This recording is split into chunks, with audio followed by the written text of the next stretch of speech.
अस्सलाम वालेकुम ख़वातीन व हज़रात, मिस्टर कादा शो के साथ दोबारा हाज़िर। मैंने सोचा ये प्रोग्राम जो है दोबारा से शुरू करना चाहिए और एक नई एनर्जी के साथ और नई मोटिवेशन के साथ हम दोबारा हाज़िर हैं और मैं काफ़ी अरसे से सोच रहा था कि एक टॉपिक पे बात की जाए और कंसर्न लोगों से बात की जाए जो कि उस टॉपिक को बहुत अच्छी तरह जानते हैं।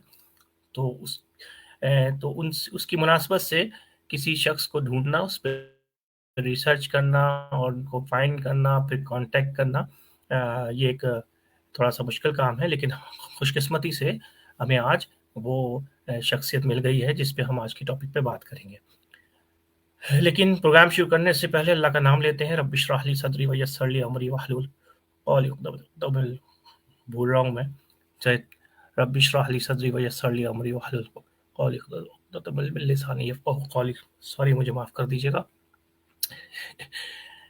अ, आज के टॉपिक के पे बात करने से पहले मैं थोड़ा-सा अपना जो इब्तिदाइया है, वो मैंने थोड़ा-सा याद किया था, वो आपको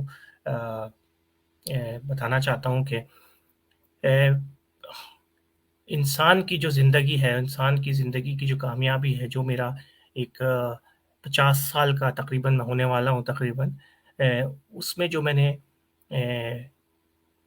समझा है, वो सीखा है, जाना है, तो उसके बारे में मैं आपको ये बताना चाहता हूँ कि एक उस्ताद ने मुझे कहा था कि ये 4 चीज़ें तुम अपने अंदर पैदा कर लो, ये 4 स्किल्स कम्युनिकेशन, ये 4 बातें तुम अपने अंदर पैदा कर लो, तो तुम ज़िंदगी के किसी भी इम्तिहान में अ, किसी भी ताल्लुक में, किसी भी शोबे में कभी भी नाकाम नहीं होगे।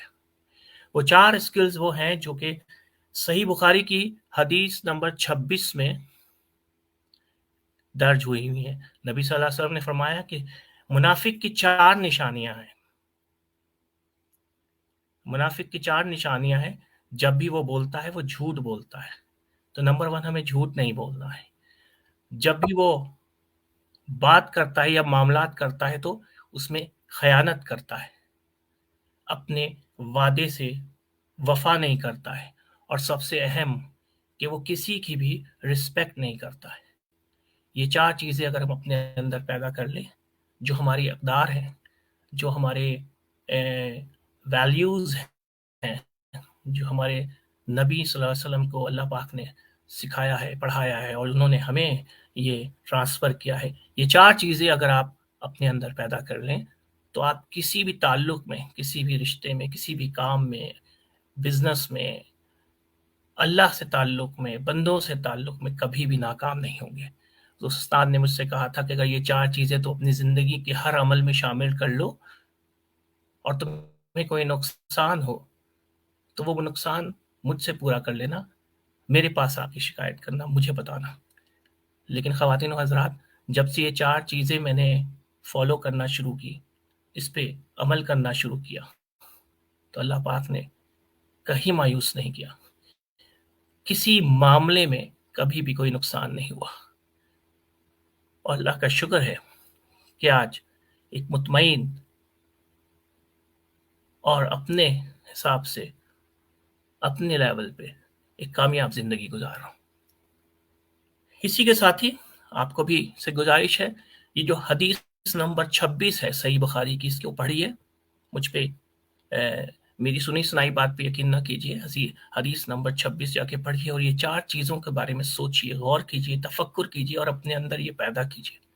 हमारे तमाम मसाइल का हल ये हदीस नंबर 26 है, सही बुखारी की। बहुत शुक्रिया। आज के हमारे मेहमान हैं, उनका नाम है मीर तकी अली ज़फ़र साहब। मैं उनको स्टेज पे बुलाता हूँ।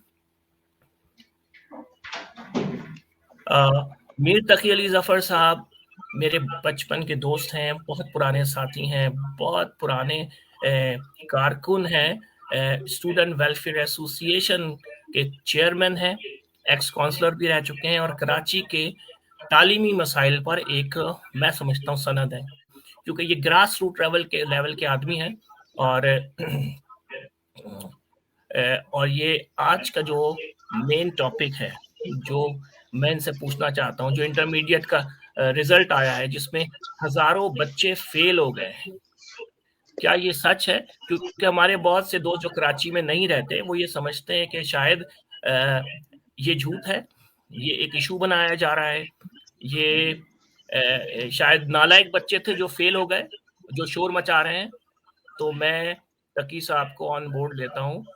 और सबसे पहले तो माज़रत तकी साहब, आप हमारे पहले प्रोग्राम में आए, और मैं क्योंकि बहुत दिनों बाद ये प्रोग्राम कर रहा हूँ तो शुरू में थोड़ा गड़बड़ा गया, अल्लाह मुझे माफ करे। ये एक ऐसे ही टॉक शो है, होम टॉक शो, कोई प्रोफेशनल टॉक शो तो है नहीं। तो मेरा ख्याल है कि मेरे सामईन मुझे थोड़ा सा इग्नोर करेंगे, माफ करेंगे। जी तकी भाई, अस्सलाम अस्सलाम वालेकुम। वालेकुम।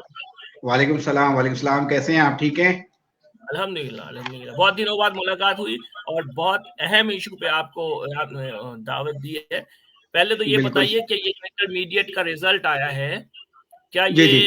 मतलब ये जो हजारों बच्चे फेल हो गए हैं, क्या हजारों फेल हुए या बस 200-400 फेल हो गए ऐसी शोर मचा रहे हैं? क्या ये सच बात है? नहीं नहीं नहीं नहीं नहीं, इसमें काफी बड़ी तादाद, मैं आपको बताऊं कि तकरीबन 11,736 उम्मीदवारों ने एग्जाम में रजिस्ट्रेशन करवाई थी, और जिसमें से 11,000 या 11,000, 11 लाख? 11,000 सॉरी, इसमें ये मैं आपको बता रहा हूँ इंटर रेगुलर के स्टूडेंट्स का, इंटर के रेगुलर स्टूडेंट्स का जो मैं बता रहा हूँ, जी वो है 11,036 उम्मीदवारों ने रजिस्ट्रेशन करवाई थी। और उसके बाद तकरीबन 11,046 उम्मीदवार इसमें शरीक हुए थे। ये इंटर के मैं आपके जो वो बता रहा हूँ, जो अपना ये है, क्या कहते हैं इसे, आर्ट्स और रेगुलर ग्रुप, उसके मैं ओके। आपको डिटेल बता रहा हूँ।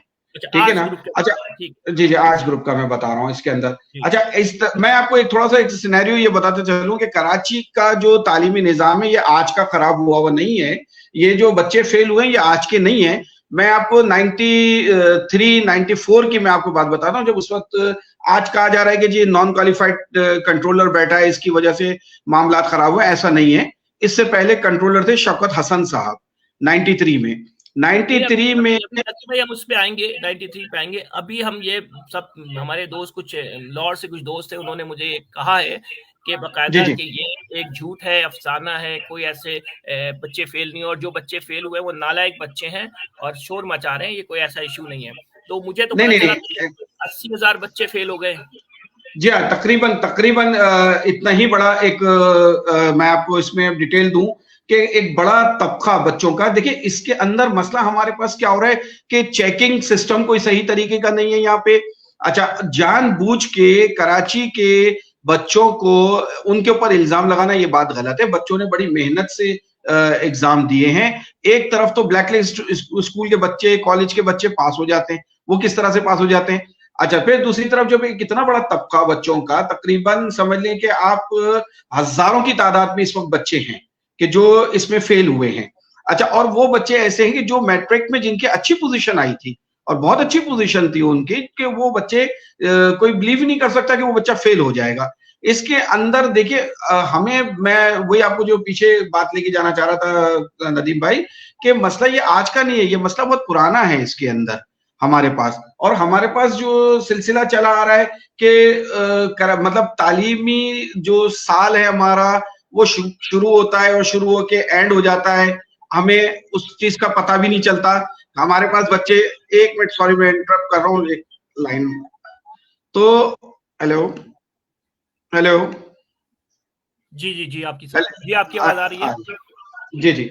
अच्छा, अब इसके अंदर नदीम भाई हमारे पास जो मतलब मामलात हैं, वो ये है कि जो बच्चे फेल हुए हैं, अब वो बच्चे वहां बोर्ड ऑफिस के ऊपर प्रोटेस्ट कर रहे हैं। वो जा रहे हैं वहां कि भाई, उनके पेरेंट्स जा रहे हैं कि भाई अपनी मैट्रिक की पोजीशन लेके जा रहे हैं वो बच्चे, कि भाई हम मैट्रिक में हमारी पोजीशन आई थी, इंटर में कैसे हो सकता है ये? अच्छा, वो सारा मलबा इन्होंने उठा के जो है वो कंट्रोलर और डिप्टी कंट्रोलर के ऊपर डाल दिया कि जी ये डिप्टी कंट्रोलर और कंट्रोलर जो नॉन क्वालिफाइड थे, यहाँ कुछ प्रोफेशनल्स की, ब्यूरोक्रेसी के लोगों के आपस की जंग है, जिसका खुमियाजा जो है वो बच्चों को, स्टूडेंट्स को भुगतना पड़ रहा है। अच्छा, मतलब एक तो ये बात सच है, और वो जो लेकिन इसमें मतलब क्या ऐसा हो गया कि इन बच्चे जो 90% लेकर आए थे, 80% लेकर आए थे, वो फेल हो गए? मैंने सुना है कोई इन्होंने कोई एग्जाम का चेकिंग सिस्टम जो है वो डिफरेंट किया या कंप्यूटराइज करने की कोशिश की है। नदीम भाई मैं आपको बताऊं, देखिए चेकिंग का सिस्टम वगैरह यहाँ मैं आपको बताऊं कि अगर किसी को तकलीफ देनी हो ना, तो वो अपने जो प्रॉब्लम है वो स्टूडेंट्स के ऊपर डालते हैं। स्टूडेंट्स को तकलीफ दो ताकि वो शोर मचाए तो हमारा मसला हल हो जाएगा। देखिए यहाँ जो मसला हुआ, कमिश्नर कराची ने अपने जो है ना मनपसंद अफराद को वहां पे अपॉइंट कर दिया। किसी ने इल्जाम लगा दिया कि जी चीफ मिनिस्टर ने अपने मतलब लोगों को अपॉइंट कर दिया। अब वो अपॉइंट हो गए तो अब जो दूसरा स्टाफ होता है, जो दूसरे लोग होते हैं जो उस उम्मीद के ऊपर बैठे होते हैं कि हम इस जगह बैठेंगे, अब वो क्या करते हैं कि मामला को खराब करते हैं। अब वो मामला कैसे खराब करेंगे? वो मामला ऐसे खराब करेंगे स्टूडेंट्स को फेल कर। अब स्टूडेंट्स को फेल किया तो लाजमी सी बात है कि उनका तो साल गया। यानी आसान लफ्जों में बोलेंगे वो अपनी बोटी के लिए किसी का बकरा काट दे रहे हैं। यहाँ पे ये मिसाल हो रहा है। ये हो रहा है कि अपने मसले हल करने के लिए वो स्टूडेंट्स को इस्तेमाल कर रहे हैं। अब यहाँ पे जो ब्यूरोक्रेसी में जो मामला हुए कि अपना जो सेक्रेटरी साहब थे और वो इंटरमीडिएट बोर्ड के जो चेयरमैन थे, उनको जो है कमिश्नर साहब ने अपने पास से कुछ लोगों को जो है ना उसका चार्ज दे दिया कि भाई आप ये चार्ज संभालें, जो नॉन टेक्निकल लोग थे। अच्छा, नॉन टेक्निकल लोग होने की वजह से अब लाजमी सी बात है, जब नॉन टेक्निकल होंगे तो जो नीचे लोग बैठे हुए हैं वो उसका फायदा उठाएंगे, और वो फायदा उठा के उन्होंने उसका फायदा उठाया और स्टूडेंट्स को इस तरह से प्रॉब्लम करिए। ये मैं आपको जो अभी बात कर रहा था, मैं आपको पीछे की एक मिसाल बता दूं, माजरत के साथ आपको इंटरप्ट कर रहा हूं कि ये आज का नहीं है। मैंने आपको बताया ना कि 93 में जब बच्चों को फेल किया स्कूटनी के लिए, एक बड़ा हंगामा मचा हुआ था। मैं वहां पहुंचा तो मैंने उनसे कहा कि मैंने बोला सर ये स्टूडेंट्स इतने खड़े हुए और ये सब कह रहे हैं कि हम एक नहीं फेल हो सकते और हमें फेल कर दिया गया है, इसकी क्या वजह है? तो शौकत हसन साहब ने लिटरली मुझे ऑफिस में बिठा के कहा कि तकी मसला ये है कि आगे हमारे पास अकोमोडेट करने के लिए सिर्फ और सिर्फ 80 से 60 हजार लोगों की गुंजाइश है। आगे जो एग्जाम दे रहे हैं बच्चे वो दे रहे हैं 1,32,000, 1,30,000। 93 में मतलब कोई पॉलिसी नहीं है ना हमारे पास। अब मसला सारा क्या है कि वो उन्होंने कहा अगर हम सबको पास कर देंगे तो हमारे सर पे जूते मारेंगे। तो किसी को 1 में, किसी को 2 में, किसी को 3 में, इस तरह फेल करके वो निकाल देते हैं। अब आप घूमते रहो पूरा साल के भाई मैं तो फेल ही नहीं हुआ था, मैं तो फेल ही नहीं हुआ था। और हकीकत है बहुत सारे बच्चे ऐसे हैं कि जिन्होंने बाद में जाके तालीम छोड़ दी। और ये कराची के साथ एक बहुत बड़ा जुल्म है और इसके ऊपर बहुत आवाज उठानी चाहिए। हमारे पास देखिए कराची को एक प्री प्लान तरीके से जो है ना वो बर्बाद किया जा रहा है कि मतलब लाजिमत है यहाँ का तालीमी निजाम आप बर्बाद कर दें, लोग जीरो पे आ जाएंगे। अच्छा, नौकरियां यहाँ नहीं है, लोग नौकरियां क्यों नहीं होंगी? जब नहीं वो तो बात हम एक पॉलिटिकल सिनेरियो में मैं अभी जाना नहीं चाहता। नहीं, मैं बताऊं, देखिए तालीम नहीं होगी तो यहाँ के लोग उस तरीके के, देखिए अब जो अब यहाँ का इंटरमीडिएट बोर्ड का चेयरमैन आप फर्ज करें, एक कहें कि भाई कराची का बंदा इंटरमीडिएट बोर्ड का चेयरमैन बनेगा, वो कैसे बनेगा जब वो क्वालिफाइड ही नहीं होगा यहाँ से। जब वो इस तरह इंटर में फेल होता रहेगा, मैट्रिक में फेल होता रहेगा, तो वो मैं आपको बता रहा हूँ ना कि कराची में जो बच्चे हमारे तालीम से दूर होते जा रहे हैं उसकी सबसे बेसिक वजह यह है कि वो थक हार गए हैं। बच्चे स्कूटनी के फॉर्म भर के, सप्लीमेंट के फॉर्म भर के थक गए हैं लोग, और लोग इससे तालीम से दूर होते जा रहे हैं। ये तो खैर बहुत सारी वजह है कि मतलब ये कि उससे मिलेगा क्या भाई? जो आप पढ़ रहे हैं, लिख रहे हैं, डिग्री ले रहे हैं, उससे मिलना क्या है? मतलब कौन सी स्किल्स? मैं आपको गारंटी से कहता हूँ हम पीएचडी करवाने के बाद भी स्किल्स नहीं दे रहे। हमारी कम्युनिकेशन स्किल बहुत खराब है, हमारी टीम वर्किंग कोलैबोरेशन की स्किल बहुत खराब है, हम टीम में काम ही नहीं कर सकते, हमारे अंदर स्किल ही नहीं है। अच्छा, हमें प्रॉब्लम सॉल्विंग स्किल्स का पता ही नहीं है, प्रॉब्लम रोते रहते हैं। और मैं भी जब वहां पे था मैं भी ऐसा ही था, प्रॉब्लम सॉल्विंग का कुछ पता ही नहीं। जो किसी को अगर कह लेना नेचुरली अगर उसके डीएनए में है तो वो तो खैर समझ लें गॉड गिफ्टेड है, लेकिन और आखिर में क्रिएटिविटी तो सवाल ही पैदा नहीं होती जब आपके पास ये 3 स्किल्स ना हो। तो वो कुछ मतलब बच्चे फेड अप इसलिए हो गए कि कुछ मतलब इसका फायदा नजर नहीं आ रहा। लेकिन ये तो वो बच्चे ना जो कि कम से कम रट्टे में बड़े जबरदस्त हैं, रट्टा तो लगा लेते हैं ना। अच्छा, जो उनको सिखाया है उसको तो बेस्ट कर रहे हैं ना, तो वो सर वो तो कर रहे हैं, लेकिन वो जब पेपर देने के लिए जा रहे हैं तो उनको रिजल्ट वो नहीं मिल रहा है ना, वो रट्टे में भी उनको रिजल्ट नहीं मिल रहा है ना। रट्टे पे है ना भाई, बिल्कुल रट्टा पूरा लगाया उन्होंने, कॉपी पूरी भरी, उन्होंने सारी चीज कुछ कर दिया, फिर उसके बाद उनको नहीं मिल रहा है ना उनको, रिजल्ट रिजल्ट इसलिए नहीं मिल रहा है, वो ये कह रहे हैं कि हमारे पास आगे जगह नहीं है। आगे जगह इसलिए नहीं है कि हमारे पास कोई पॉलिसी नहीं है, कि हमें ये पता ही नहीं है कि हमारे इंटर पास करने का बीकॉम में कितना बच्चा आएगा। ये इनके पास कुछ सेट। सॉरी सॉरी, आप बोले बोले, आप कंप्लीट करें बात। अब इनके पास देखिए, इनके पास कोई सिस्टम ही नहीं है हमारे पास, कि हमारे पास कि कितना बच्चा मैट्रिक में पास होगा तो वो इंटर में किस जगह जाएगा, इंटर में जो बच्चा पास होगा वो इंटर के बाद बीकॉम में किस तरह से जाएगा, बीकॉम वाला बच्चा आगे जाके क्या करेगा। कोई मतलब कोई सिस्टम हमारे पास लिटरेचर, ये एजुकेशन के ऊपर कोई वर्किंग नहीं है, किसी किस्म की कोई वर्किंग नहीं है। बस एक रियासत की पॉलिसी तो कहीं भी नजर नहीं आती। मैं आपसे ये पूछना चाहता हूँ कि ये जो बच्चे अभी हड़ताल कर रहे थे, ये अब कहाँ गए यार? कितनी तकलीफ की बात है। मैंने एक दोस्त से कहा कि अगर, मैं आपको एग्जांपल देता हूँ, मैंने एक दोस्त से कहा कि अगर मेरी एक पूरी क्लास है जिसमें 50 बच्चे हैं, वो सब फेल हो जाएं, तो ये मेरी जिम्मेदारी है ना, कम से कम मैं देखूं तो कि भाई ये 50 के 50 बच्चे नालायक थे। ये टीचर की रिस्पॉन्सिबिलिटी तो है ना। तो ये जो 80,000 बच्चे फेल हो गए, ये इतने आराम से कैसे कह सकते हैं, और उनकी जिंदगी स्टेक पे लग गई है। सर मसला सारा यही है, उन्हीं की नहीं, उनके पेरेंट्स की लग गई है।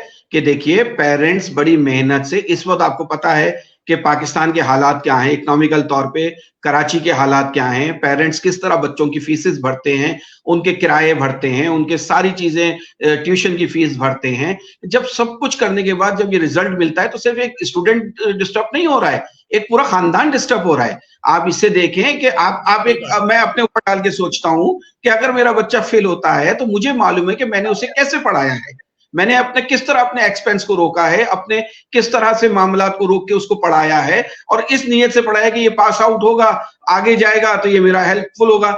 अब लाजमी सी बात है कि यहाँ तो अंधे कुएं में कमाई डालने वाला हिसाब हो रहा है ना, कि एक कुएं में आप अंधे कुएं में कमाई डालते चले जा रहे हो तो आपको तो कुछ मिल नहीं रहा है। तो आगे जाके इससे फिर बहुत सारी फैमिलीज डिस्टर्ब हो रही हैं। और माजी में तो कुछ बच्चों ने, जब पेरेंट्स ने बच्चों पे गुस्सा किया, थोड़ा सा उन्होंने उनको डांटा, तो बहुत से बच्चों ने सुसाइड किए, गन शॉट पे किए। मेरे सामने की बात है कि एक बच्चा, उसका इंटर का रिजल्ट अच्छा नहीं आया था, तो हालांकि उसके, और इत्तेफाक से वो हमारी कम्युनिटी का था, अहले तशी कम्युनिटी का बच्चा था, और उसने जो है वो सुसाइड की है बच्चे ने, अपने फादर की पिस्टल से उसने अपने आप को गन शॉट किया, उसने उसने उसने अपनी जिंदगी खत्म की है बच्चे ने, सिर्फ इस वजह कि मैं वालिद को रिजल्ट नहीं दे सका। अब आप मुझे बताइए कि कितना बड़ा अलमिया है हमारे पास, कहाँ गया वो बच्चा, कहाँ गई वो इंक्वायरी, कि अगर उस बच्चे ने उसके साथ, कि आप देखें नदीम भाई, इस वक्त पाकिस्तान के जो हालात हैं,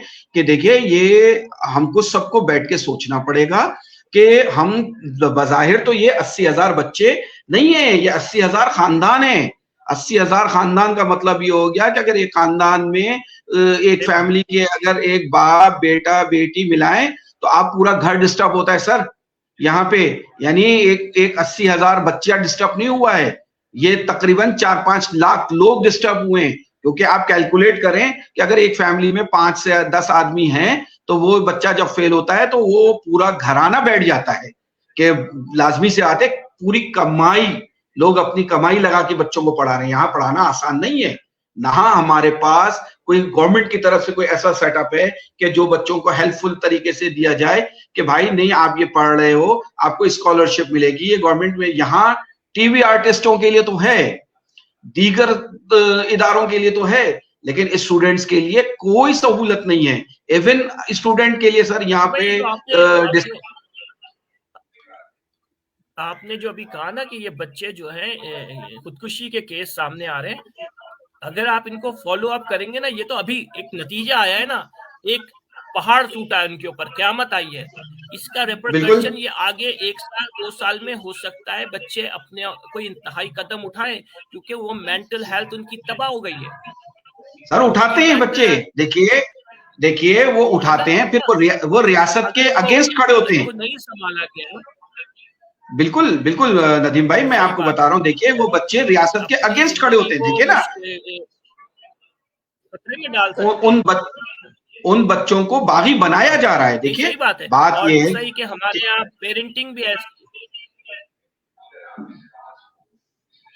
हेलो। पेरेंटिंग भी ऐसी है हमारे यहाँ, तो कि भाई बच्चा फेल हो गया तो फेल हो गया तो वो रीजन नहीं ढूंढते कि क्यों हो गया, वो तो ब्लेम कर देते कि भाई तुम ही नहीं पढ़े होगे, तुमने तो पैसे बिल्कुल जाया ऐसा कर ही है। दिए, खेलते रहते हो। बि, बि, पेरेंटिंग भी ऐसी हमारे यहाँ, है ना। बिल्कुल ऐसा ही है, बिल्कुल ऐसा ही है सर। देखिए नदीम भाई, यहाँ बच्चा जब स्कूल जाता है, पढ़ता है, देखिए बड़े टैलेंटेड लोग हैं पाकिस्तान के अंदर, बड़ा टैलेंट है। पाकिस्तान नेमत खुदा है हमारे लिए। खुदारा इस पाकिस्तान को, इस नेमत को हम लोग समझें कि देखिए अगर आज हमने अपनी ये नस्ल, अपनी समझ लीजिए हमारी वो फसल है जो आगे जाके हमें क्या कहेंगे कि फल देना है। इस फसल ने, हमारी जब फसल ही जल जाएगी तो क्या फल मिलेगा हमें? हम किस जगह खड़े हैं? ये देखिए जब ये बच्चे फेल होते हैं तो ये बच्चे इस माशरे से बागी बन जाते हैं, फिर वो रियासत के अगेंस्ट खड़े होते हैं। वो इसीलिए अगेंस्ट खड़े होते हैं कि उनको वो चीज नहीं मिल रही। ज्यादा मैं अपने पे डाल के सोचता हूं कि मुझे एक चीज हासिल करनी है और वो मुझे नहीं मिलती है, और मैं ये कह रहा हूं कि यार मैंने दिलो जान लगा के मैंने ये हासिल करने के लिए कोशिश की है। देखिए 100 में 15 बच्चे ऐसे होंगे कि जो छोड़ देंगे कि यार छोड़ो, इग्नोर करो, लेकिन 85 बच्चा ऐसा होगा कि जो अपने दिल में बिठा लेगा कि नहीं, मुझे नहीं मिला तो मैं किसी को भी नहीं लेने दूंगा। मैं उसकी वजह से देखिए लास्ट टाइम भी ऐसे ही होता रहा कि हमारे पास अब ये 80,000 बच्चे ये जो फेल हुए, इस पे कोई आवाज नहीं उठ रही है। अभी एक कमेटी ने फैसला किया कि जी इनको ग्रेस मार्क्स देके पास कर दिया जाए। आप मुझे बताइए, एक बच्चा जिसके मैट्रिक के अंदर जो है वो 90% आई भी होगी, उसको आप इंटर में ग्रेस मार्क्स देंगे तो वो क्या ग्रेड बनेगा उसका?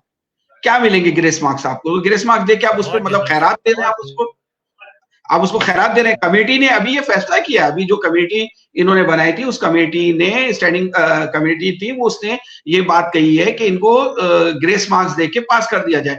देखिए ग्रेस मार्क्स देना पास कोई हल नहीं है।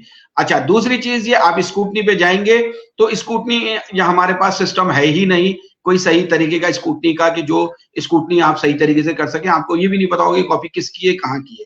मैं तो ये बात कहता हूं कि इन बच्चों को, इंटर के जो बच्चे फेल हुए, इन्हें मैट्रिक के रिजल्ट के बिहाफ पे इन बच्चों को, जैसे कोरोना के सीजन में बच्चों को इन्होंने फैसिलिटेट किया था कि उनके लास्ट अपना जो वो थे, उसको देखते हुए उन्होंने रिजल्ट बनाया था कि भाई जिस बच्चे की 9th में इतनी परसेंट होगी, उसी हिसाब से मैट्रिक में इन्होंने उसको परसेंट देके पास किया था। मेरी गवर्नमेंट से ये रिक्वेस्ट है कि 9th के इंटर के जो बच्चों के रिजल्ट है उनको मैट्रिक बेस को आप बनाएं और बना के देखिए। ये एक अच्छा इकदाम है। देखिए ये बच्चे हमारे हैं, कल इन्हें, ये हमारे मेहमान हैं, इन्हीं बच्चों को पाकिस्तान को संभालना है। अगर आज आपने इन बच्चों में, मतलब यहाँ तो एक तासुब का बीज आप खुद बो रहे हैं ना, कि देखिए आप, मैं आपको बताऊं कि अब मैं वो लिसानियत की या उसकी बात नहीं करना चाह रहा, कि आप दूसरे सूबों का आप रिजल्ट देख लें और कराची का रिजल्ट देख लें। देखिए कराची में हर जबान बोलने वाला बसता है। अगर कराची को नुकसान हो रहा है तो हर बंदे का नुकसान हो रहा है। लेकिन कराची के बंदे का जो नुकसान ऐसा हो रहा है, देखिए ये पॉइंट, नोटेड पॉइंट है कि कराची में सब, हर जबान बोलने वाला बच्चा एग्जाम दे रहा है, ठीक है। लेकिन क्या होगा, अगर जो पख्तून बच्चा है वो यहाँ फेल होगा तो वो जाएगा पेशावर और वहां से एग्जाम दे देगा, ठीक है। सिंध का जो बच्चा होगा वो जाएगा और जाके लाड़काना से, मीरपुर खास से, या डेरा, कहीं ना कहीं से सिंध के किसी इलाके से वो रिजल्ट एग्जाम दे देगा और वो वहां से पास आउट हो जाएगा। जो लोकल कराची का बच्चा है, जिसने कराची में ही रहना है, जिसका ये तो मैं ये बात हम थोड़े लोगों के लिए कर सकते हैं, लेकिन हर कोई नहीं जा सकता। जो जहाँ पैदा हुआ है, जहाँ रहता है, वो वहीं का होता है, चाहे वो कोई भी जबान बोले, कोई भी नस्ल से हो, ठीक है ना। अब एक तो ये बात है, लेकिन मैं आपको बताऊं ये साइंटिफिकली प्रूवन बात है। मैंने टीचिंग क्वालिफिकेशन की है, मुझे ये पढ़ाया गया था कि कोशिश कीजिए कि आपकी वजह से कोई बच्चा ड्रॉप आउट ना हो स्कूल से, चाहे वो मतलब ड्रॉप आउट ना हो, यानी कि कितना बिहेवियर प्रॉब्लम हो, कितना ना पढ़ने वाला, कोशिश करें कि उनको प्रोसेस में, सिस्टम में रखें। क्यों? उन्होंने कहा कि अगर आपका बच्चा ड्रॉप आउट हो जाता है तो उसकी लाइफ एक्सपेक्टेंसी जो है, उसकी जिंदगी की जो प्रोबेबिलिटी है वो 50 साल की हो जाती है, मतलब वो 50 से पहले मर जाता है। बिल्कुल ऐसे ही मैं बता रहा हूँ, मैं यूके ब्रिटिश सिस्टम में बता रहा हूँ, आप नदीम भाई रिसर्च की हुई है। आप यूके की बात कर रहे हैं, मैं मजहब इस्लाम की बात करूंगा कि मजहब इस्लाम हमें क्या सिखाता है। अल्लाह ताला हमें क्या बोलता है कि तुम दूसरे की कदर करो, मैं तुम्हारी कदर करूंगा। तुम दूसरे को तकलीफ ना पहुंचाओ, मैं तुम्हें तकलीफ नहीं पहुंचने दूंगा। तो जब अल्लाह ताला हमारे को ये अहकाम दे रहा है कि हम दूसरे का ख्याल करें, तो जो लोग बैठे हुए हैं जिनके हाथों से रिजल्ट्स तैयार हो रहे हैं, क्या वो इस चीज के ऊपर सोच रहे हैं कि वो ये काम सही कर रहे हैं? जैसे आप कह रहे थे ना, ताकि ये फसल काटेंगे हम ये बच्चों की, ये असल में हम पहली फसल तो नहीं काट रहे, हम तीसरी फसल काट रहे हैं। और जो पहली और दूसरी फसल है वो बैठी हुई है सिस्टम में, जो कि ये ज्यादती कर रही है। बात ये कि हमें ये सोचना चाहिए कि हम कैसी कौम बनाना चाहते हैं, हमें कैसी कौम चाहिए। हमें एक पढ़ी लिखी साइंटिस्ट, एंटरप्रेन्योर, बिजनेस बिलियनर्स चाहिए, तो हमें अपने स्कूलों में वही पढ़ाना पड़ेगा। हमें ऐसी बातें सिखानी पड़ेंगी बच्चों को। अगर हमें नदीम भाई, आगे हमें मैं जी जी जी आप बोलिए बोलिए बोलिए, सॉरी, बोलिए बोलिए, आप बोलिए। और ये हमने तजुर्बा करके देख लिया कि स्कूल ही हैं जो कि कौमों को बनाते हैं। हमने कुछ मदरसों को अलग करके बनाया और उसमें हमने अपनी मर्जी के जो जंगजू और जहादी बनाए और सारी दुनिया में अपना सिक्का बैठा लिया या कुछ भी कर लिया। तो हमने वो देख लिया कि हम बना सकते हैं। स्कूल में इतनी पावर है, टीचर्स में इतनी पावर है कि वो नेशन बनाता है, नेशन को डिजाइन कर सकता है। ठीक है ना? बिल्कुल, तो हमें कौम बिल्कुल। बनानी है तो हमें स्कूल में इन्वेस्ट करना पड़ेगा, टीचर्स पे इन्वेस्टमेंट करना पड़ेगा, एजुकेशन पे इन्वेस्ट करना पड़ेगा। ठीक है ना? नदीम भाई देखिए, माजरत के साथ हमारे पास इन किसी चीज पे कोई काम नहीं हो रहा है। अच्छा, बीइंग हम मुस्लिम हैं, हम जो है वो कुरान पढ़ते हैं, हम तमाम नबी की अहादीस को पढ़ते हैं। हम मतलब यानी कि मैं समझता हूं कि जिस जिस चीज के लिए कुरान में हमें मना किया गया, हम वही काम कर रहे होते हैं। आप ये देखिए कि कुरान में बार बार इरशाद फरमाया है कि तोल कम मत करो, उसके बावजूद भी हम गलत तोल के देते हैं। ठीक है, अच्छा, अब यहाँ लेकिन एक अभी तबका हदीस है। नंबर 26 की बात की हमने, हदीस नंबर 26 सही बुखारी में कि truth truth honesty, commitment and respect, ये 4 चीजें जो हैं, इसमें सारा अहाता हो जाता है कि जी हमें ईमानदारी हमें करनी चाहिए, हमें सच बोलना चाहिए, दूसरों के बारे में नहीं, अपने बारे में, कि मैं ये क्लेम कर रहा हूं तो मैं ये हूं, ये काम बिल्कुल मुझे आता है, ये सच बोलना है। जो मैं आपको दे रहा हूं ये खालिस चीज है, ये सच बोलना है। ठीक है ना? ठीक है, तो जो मैं इंफॉर्मेशन दे रहा हूं आपको, ये मैं सच्ची इंफॉर्मेशन दे रहा हूं, ये सच बोलना है ईमानदारी से। ठीक है ना? और रिस्पेक्ट, आखिर में जो ये रिस्पेक्ट है कि हमें एक दूसरे की रिस्पेक्ट करनी चाहिए, ताकि भाई ये तो हमारा मिसिंग एलिमेंट है, हमें कभी पढ़ाया नहीं जाता। अगर हम एक दूसरे की रिस्पेक्ट नहीं करेंगे तो अमन कहाँ से आएगा? ना माहौल में, सर, ना जहनी सुकून आएगा, कहीं भी पीस नहीं आएगा। मैं आपको बताऊं, देखिए रिस्पेक्ट यहाँ से होगी। एक बच्चा बड़ा तैयार होके बड़ा उम्मीदें लेके वो पेपर देने जाए, फिर वही घूम के हम उसी तरफ जी, आते हैं अभी वो कि टॉपिक आप ही वही देखें। है हमारा।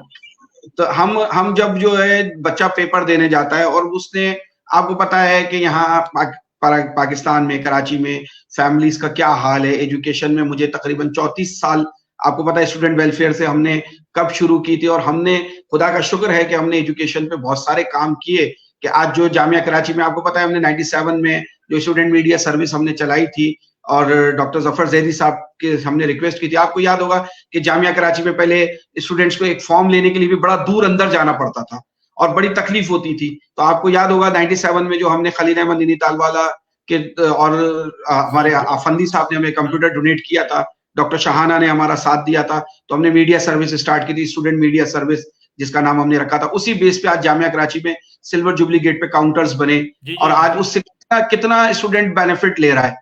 ठीक है, आपको याद होगा कि कोरंगी में हमने कॉलेज में काम कराया था, पहाड़ था पूरा, उसे हमने डिमोलिश करवाया था कि भाई स्टूडेंट्स बाहर जाके वो परेड करती थी, एनसीसी होती थी, और तकलीफ तो उन दिनों में हालात बहुत खराब थे। 93 94 में फायरिंग होती थी। तो आपको याद होगा कि स्टूडेंट वेलफेयर ने जो लाखों करोड़ों रुपए का काम था, वो केडीए के स्पॉन्सर से हमने वो काम किए हैं। स्टूडेंट वेलफेयर की एक बड़ी हमने खिदमत अंजाम दी है कराची में। और हमने, देखिए, हमने क्यों किया, सर हमने यही इसलिए आप और किया। मैं बात कर रहे हैं जब हम कॉलेज में थे, जी हाँ, बिल्कुल बिल्कुल, जब हम कॉलेज में थे और हमारी उम्र जो थी 17-18 साल की, सत्रह बिल्कुल ऐसा अठारह ही है, साल बिल्कुल उम्र ऐसा थी। ही, बिल्कुल याद है ना, ऐसा ही है, ये हमने बिल्कुल उस बिल्कुल। जमाने में, मैं और आज मैं पढ़ाता हूँ तो बच्चों को देखता हूँ, यार 17-18 साल के तो बच्चे ही होते हैं जो उस वक्त आप बिल्कुल ऐसा काम ही, कर रहे थे, ये वाला।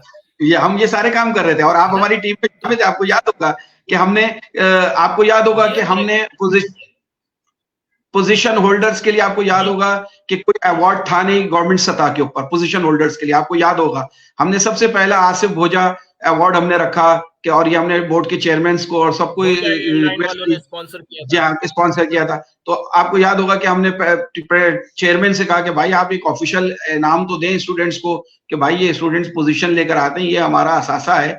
आप देखें ना टीवी आर्टिस्ट को और फिल्म एक्टर्स के लिए बड़े बड़े इवेंट्स होते थे, स्टूडेंट्स के लिए कोई नहीं होता था। अब अल्लाह का शुक्र है कि हमारे स्टार्ट करने में कम से कम अब इंटरमीडिएट भी अवार्ड दे रहा है और मैट्रिक बोर्ड भी दे रहा है, और ये सारी चीजें अब सिलसिला एक चल रहा है, एक अच्छा सिलसिला जो काम हम लोगों ने शुरू किए थे चलता वो है। अब उसको अभी लोगों पता ने। है क्या, अभी तो बहुत ही गंभीर, बहुत बहुत बहुत गंभीर मसला ये हो गया है कि वो जो हमने किया था वो तो मतलब पीनट्स भी नहीं था ना। मतलब 3 करोड़ बच्चे अभी स्कूल से बाहर हैं। ये सर तो बिल्कुल प्रेसिडेंट ऑफ पाकिस्तान ने कहा जी, 26 मिलियन बच्चे, तकरीबन 3.25 करोड़ बच्चे स्कूल नहीं जाते हैं। बिल्कुल ऐसे ही है। कितनी खौफनाक नदीम भाई बात है। देखिए, वो नहीं, देखिए ना, वो बच्चे क्यों जाएंगे स्कूल? उनको मुस्तकबिल ही नहीं पता ना, उनको बनना क्या है, उन्हें आगे बढ़ना क्या है। देखिए उनको, वो बच्चा जो घर में, देखिए यहाँ बिजली नहीं आ रही है, यहाँ पानी नहीं है, आप देखिए, मैं आपको बताऊं कि हमारे पास एक ना एक चीज से लिंक हुआ है। अब देखिए एक घर में अगर 4 बच्चे हैं और घर में पानी नहीं आ रहा है, नहीं तो बच्चे, बाप ये नहीं बच्चे बोलता कि तो तुम जो है ना स्कूल जाओ। मैं बच्चों की बात, हेलो। नहीं वो सही कह रहे हैं आप। वो तो बड़ों की सोच है ना, तो बच्चा तो हर बच्चा स्कूल जाना चाहता है। जी, बच्चा आवाज आ जाना रही है मेरी? चाहता है। जी जी जी आ रही है, बच्चा जाना चाहता है नदीम भाई, लेकिन आप मुझे ये हाँ, बताइए, एक देखिए, बाप है जो बीमार है, वो अपने बच्चे को स्कूल भेजने के बजाय वो भेजता है जा पानी की लाइन में रख के पानी भर के लाओ, क्योंकि घर में पानी नहीं है। ठीक है, जब वो पानी भर के लेकर आ जाता है हाँ, तो नहीं दूसरा वो बच्चा क्या मसले, होता है, हाँ, घर में गैस नहीं है, वो मैं गैस आपको का यही सिलेंडर कहना ले चाह रहा जाता हूँ है कि लगाता ये तो नहीं, वो बड़ों का जो ना एक्सक्यूजेस है बच्चों को ना भेजने के लिए। ये आपका काम है, बच्चों का काम नहीं है गैस में लाइन लगना या पानी की लाइन में लगाना। क्योंकि बच्चे जो है वो, उनका हक है कि उनको तालीम दी जाए, जब सबसे पहला हक है ये। और आज के जमाने में मैं गारंटी से कहता हूँ, पाकिस्तान में जो है ना, ओल्ड पीपल का बिजनेस बहुत आगे चमकने वाला है। क्योंकि जब आप अपने बच्चों को स्कूल नहीं भेजेंगे ना, तो फिर वो आपको ओल्ड होम नहीं भेजेंगे, और आप डिजर्व करते बिल्कुल। हैं। तो ये नहीं मैं नहीं, बताने देखिए वाला हूँ देखिए कि नदीम भाई, बच्चों नदीम को भाई, स्कूल ना नदीम, भेजना कितना बड़ा क्रिमिनल एक्ट है, चाहे वो नहीं आप नहीं, किसी भी मैं क्लास से ताल्लुक रखते हो, है ना। नदीम भाई, इस पे हमने हमने आपको याद होगा जब हमने एक सर्वे किया था कि इकोनॉमिकल तौर पे हमने देखा था कि बच्चे जब स्कूल आते हैं, ये बात आपको मैं बता रहा हूँ 90s की, जब हमने सर्वे किया था, जब हम महमूदाबाद के स्कूल्स में और इधर उधर हम गए थे। आपको याद होगा कि हमारे पास आके हमारे मेंबर्स ने हमसे कहा था कि अरे एक घर से अगर 4 बच्चे आ रहे हैं तो वो 2 पेंसिलें लाते हैं, उसको बीच से तोड़ के आधी एक इस्तेमाल करता है, आधी एक इस्तेमाल करता है। ये तो हमारा हाल है। ठीक है, देखिए मैं नदीम भाई, मैं मसला ये है ना कि यहाँ पॉलिसी बनाने वाले हमारे, हम रोजे क्यों रखते हैं, रोजे क्यों रखते हैं? इसीलिए रखते हैं कि भूखे की भूख का एहसास हो, प्यासे की प्यास का एहसास हो। आप मुझे ये बताइए कि हम जो पॉलिसी बना रहे हैं, हम उस बच्चे को सोच रहे हैं कि देखिए हम तो बोल रहे हैं कि तालीम हासिल कर, लेकिन आप माजरत के साथ उसके घर जाके अगर उसकी सिचुएशन देखेंगे तो आप खुद आंसुओं से रोएंगे कि देखें उसका बाप अगर वो बिस्तर पे पड़ा हुआ है और आप उसको बोलेंगे कि तू जा जाके पढ़, तो वो बोलेगा भाई पढ़ के क्या करूंगा, मेरा बाप तो मर रहा है, मुझे इसकी दवा लेने जाना है, मैं नौकरी पे मैकेनिक की दुकान पे बैठूंगा तो 2 पैसे मिलेंगे। देखें ये बात सही है, यहां हमारे पास ये होना चाहिए कि ये उन बात बच्चों सही को है। पढ़ाएं और उनको वजीफा दें। देखें बच्चों पे खर्च करें, जैसे हम कोई फसल लगाते हैं तो सोना यूरिया डालते हैं कि भाई अच्छी फसल देगा, सोना यूरिया डालते हैं इसीलिए कि महंगी से महंगी खाद डालते हैं कि ये अच्छा बीज देगा और मेरे पास एक अच्छी आमदनी आएगी। तो इसी तरीके से ये बच्चे हमारी फसल हैं, हम इनको खाली पढ़ने से काम नहीं चलेगा सर, पढ़ने से नहीं। देखिए पेट खाली होगा, 20 लाख की गाड़ी खड़ी हो उसमें 500 का पेट्रोल नहीं होगा, गाड़ी चलेगी नहीं। यहां पाकिस्तान के अंदर इस वक्त जो इकोनॉमिकल सही तौर बात पे है। जो हालात हैं कि अगर हम उसको देखें, अगर देखें मैं डंडा लेके खड़ा हो जाऊं और सब बच्चों को भेजूं, झुग्गियों के बच्चों को जाओ पढ़ने के लिए जाओ, माजरत के साथ वो 4 दिन तो चले जाएंगे पढ़ने के लिए, लेकिन उनके घर की जो भूख है कि देखिए यहाँ पहले एक आदमी कमाता था, 20 आदमी बैठ के खाते थे। अब यहाँ पे 20 के 20 कमा रहे हैं और उसके बावजूद भी प्रॉब्लम हो रही है। तो लोग खुदकुशियों पे, अभी आपको मैं बताऊं कि अभी एक आदमी ने अपनी पूरी फैमिली, मलिर के अंदर एक पूरी फैमिली को गन शॉट उस पे जहर दे के और खुद सुसाइड करके मर गया वो। यानी क्यों मर गया? क्योंकि वो इकोनॉमिकल डिस्टर्ब था। बच्चे थे उसके, 3 बेटियां थी छोटी, उनको सुसाइड कर ली क्योंकि उनके पास खाने को नहीं था। तो वो जब खाने को नहीं होगा तो वो स्कूल क्या भेजेगा?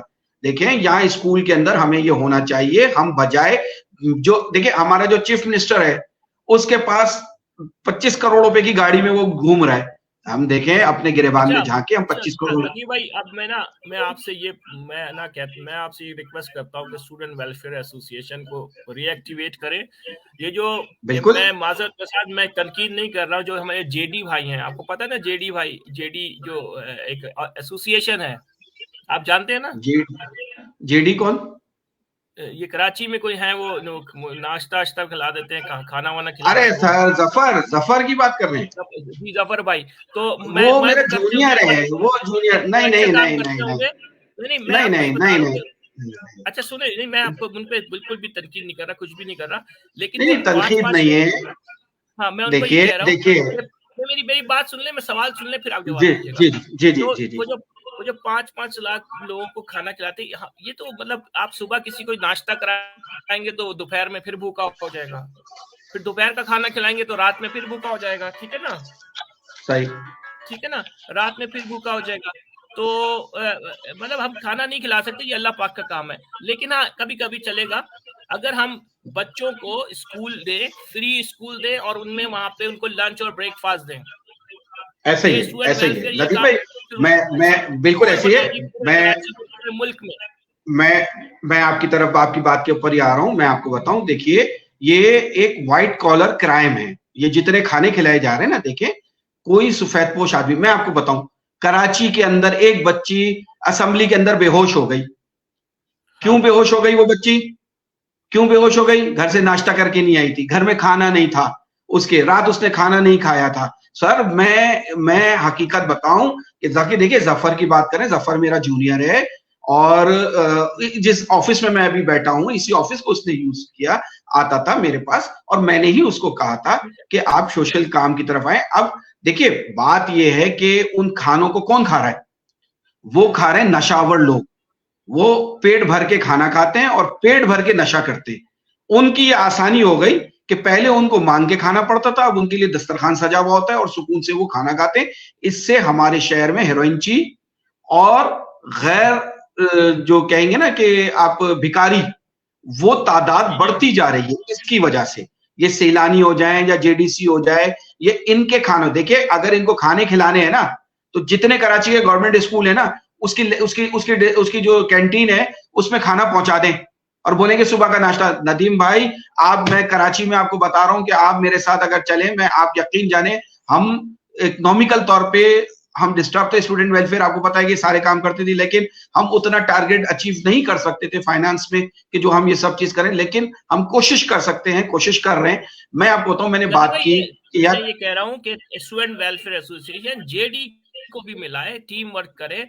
हम आज से, या फिर आप पहले से भी कर रहे हैं ऑलरेडी काम, हम फ्री स्कूल प्लस मील, जो बच्चा स्कूल में आएगा पढ़ेगा, उसको सुबह नाश्ता भी देंगे, खाना भी देंगे, बल्कि 4 बजे तक का स्कूल करो, शाम का खाना भी दे दो। Done done done done Nadeem भाई, मैं इस पे काम कर रहा हूँ, मैं इस पे काम कर रहा हूँ और इंशाअल्लाह ताला, मैंने देखिए मसला ये हुआ कि कुछ वजूहात की वजह से, मैं कुछ तबीयत की वजह से मैं था, लेकिन अब आपने जब हिम्मत दिलाई मुझे, और लाजमी सी बात है, हमारा पास्ट तो स्टूडेंट्स की खिदमत करते हुए गुजर गया है और आधी जिंदगी समझे अब हमारी गुजर गई है। और मैंने ये नियत की थी, आज आपको मैं पता है ये रजब शाबान का महीना बाबरकत महीने हैं, और इन्हीं महीनों के तवस्सुत से मैंने ये नियत की थी कि हम गवर्नमेंट, अभी लास्ट टाइम मैं एक स्कूल गया था, वहां ये स्कूल के अंदर ये बात सामने आई कि एक बच्ची, आपको भी अफसोस होगा नदीम भाई, यहाँ गवर्नमेंट स्कूल के अंदर जो बच्चे पढ़ रहे हैं, गवर्नमेंट को छोड़े प्राइवेट में, बहुत से प्राइवेट स्कूल्स के अंदर बच्चे ऐसे हैं कि जो बेचारे सुबह स्कूल जाते हैं, पेरेंट्स के पास इतने पैसे नहीं होते कि वो उनको लंच के पैसे दे सकें। और यहाँ लंच कम से कम 100-150 रुपए से कम में, कोई सैंडविच भी जो है ना वो 90 और 150 रुपए से कम में नहीं है। मैंने ये कहा था कि भाई ये स्कूल्स के हमने अब जो मैं आपको अपना बताऊं कि हमने अब जो काम शुरू किया है, अभी हम ये काम कर रहे हैं कि हम सबसे पहले तो अपने जितने कम आमदनी वाले हमारे अफराद हैं, हम उनका डाटा कलेक्ट कर रहे हैं, कम्युनिटी बेसिस पे हम कर रहे हैं, एरिया वाइज। हमने यूसी सिस्टम के तहत हमने कहा है कि एक यूसी में कितना बच्चा हमारा डिजर्विंग है, पहले हम उस पे काम कर रहे हैं कि हमारे सामने कितना बच्चा डिजर्विंग है, ये हमें पता चल जाएगा। हम पहली फुर्सत में सुबह का नाश्ता उस स्कूल की कैंटीन पे बेहतरीन नाश्ता हम प्रोवाइड करेंगे। देखें, ये नशावर लोगों को खाना खिलाने में हम गुनाहगार हो रहे हैं। देखिए, जो लोग ये सैलानी या जेडीसी को दे रहे हैं, देखिए नाश्ता मतलब उन बच्चों के लिए जाहिर बात है। देखिए, हर बच्चा तो माशाल्लाह ऐसा नहीं है ना, कुछ बच्चे अच्छे घरों से आ रहे हैं खाना खा के, और मतलब उसको कार्ड इशू होंगे, उसको कार्ड इशू होंगे। और ये इंसानियत का ये जो वेलफेयर स्टेट्स हैं, जैसे जहां मैं पढ़ा रहा हूँ, मेरे स्कूल में ब्रेकफास्ट क्लब है। जो बच्चे पुअर घरानों से आते हैं उनको ब्रेकफास्ट मिल जाता है। देखिए, फरहान ईसा, मैं आपको बताऊं, फरहान ईसा मेरा बहुत अच्छा, आपको पता है, हमारा बहुत अच्छा दोस्त है फरहान ईसा। फरहान ने ये बात मुझे बोली कि भाई तुम काम करो, और जहां मेरी मदद की जरूरत पड़ेगी मैं साथ आऊंगा, और वो हमेशा साथ देता भी है। फरहान भाई हमारा साथ भी देता है कि बच्चों के नदीम भाई यहाँ पे मेरे शो में आप ऐलान करें। आप सर बिल्कुल डन है, डन। हमने इस पे काम शुरू कर दिया है। हम स्टूडेंट वेलफेयर की तरफ से ये करने जा रहे हैं। बिल्कुल स्टूडेंट वेलफेयर की तरफ से। और आज आपको पता है कि माशाल्लाह से शाबान का महीना, आज 2 शाबान है, कल 3 शाबान हो गया, और कितना बड़ा दिन है, तारीखी दिन है कल का, इमाम हुसैन की विलादत का दिन है। तो आप यकीन जानिए कि जब हम इस चीज की नियत करते हैं तो परवरदिगार मौला हमारी खुद मदद करते हैं। जो बुजुर्ग है ना, ये बुजुर्ग जो है हमारे हसन हुसैन अलैहिस्सलाम और हमारे नबी सल्लल्लाहु अलैहि वसल्लम, हमारे साहबा, ये सब हमसे इस वक्त खुश नहीं है, क्योंकि हम बहुत ही नालायक हैं, हम बहुत ही मतलब निकम्मे, मेहनत नहीं कर रहे, ईमानदार नहीं है, सच नहीं बोलते, एक दूसरे की रिस्पेक्ट नहीं करते। हमें एक अच्छी कौम बनना है, फिर ये हम पे फख्र करेंगे। हम नदीम भाई कर रहे हैं, लेकिन ये हमसे खुश नहीं है। बिल्कुल ऐसे ही है, बिल्कुल ऐसे ही है। देखिए नदीम भाई, मैं आपको एक बात बताऊं, बिल्कुल देखिए, जो कौम मैं एक बात बोलता हूं कि हम अपने नबी के सामने सुरखरू कैसे होंगे, हम अपने नबी के सामने कैसे पेश होंगे। क्या नबी ने, इमाम हुसैन ने नबी की उम्मत के लिए अपना घराना लुटा दिया, तो वो उम्मत नबी के सामने कैसे खड़े होगी कि जो अपने लोगों के लिए, अपने बुजुर्गों की बात को नजरअंदाज करते हुए। देखिए, कुरान बार बार बोल रहा है कि आप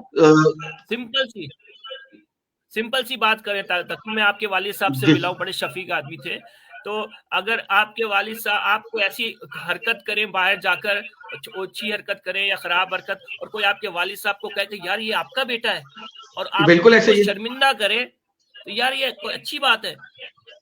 इसी तरह हमारे बुजुर्ग, मैं यहाँ दुनिया में रह रहा हूँ जहाँ पे नॉन मुस्लिम वर्ल्ड है, वो ये कहे, है ना, ये मुसलमान, अरे अच्छा तुम मुसलमान हो, अच्छा तुम्हारे नबी वो है जिन्होंने ये कहा था और तुम ये हरकतें कर रहे हो। बिल्कुल, नबी हमारे रहमतुल लिल आलमीन है। के ऊपर कह के, वो अभी यहाँ नहीं है, लेकिन वो अगर सुनते होंगे तो सही बात है, मतलब वो शर्मिंदा करना चाहते हैं हमें कि अच्छा ये तुम मुसलमान हो, मतलब हमारी हरकतें। तो हमें जो है ना अपने कैरेक्टर बिल्डिंग पे तवज्जो देनी चाहिए, और वो उसका तरीका है स्कूल।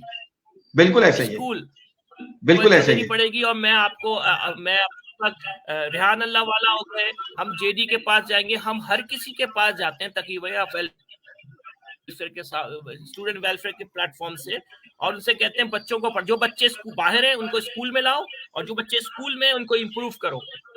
नदीम भाई, आपने समझे कि सारे बच्चों को मिल देना, किसी बड़े को मिल नहीं देना। जाओ, बिल्कुल नदीम भाई, आपने इस वक्त जान डाल दी।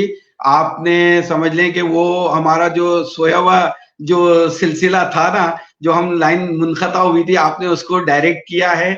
और मैं आपसे आज की इस शो में इस बात का अहद कर रहा हूं कि इंशाअल्लाह ताला कल से, अभी हम इस पे काम कर तो रहे थे, लेकिन कल से हम इसमें तेजी लाएंगे और हम देखें कि हमारे जो बच्चे स्कूल जा रहे हैं, हम एक प्रॉपर उनके लिए सिस्टम बनाएंगे और ऐसा मतलब सिस्टम होगा कि ताकि उसकी इज्जत नफ्स भी मजरू ना हो।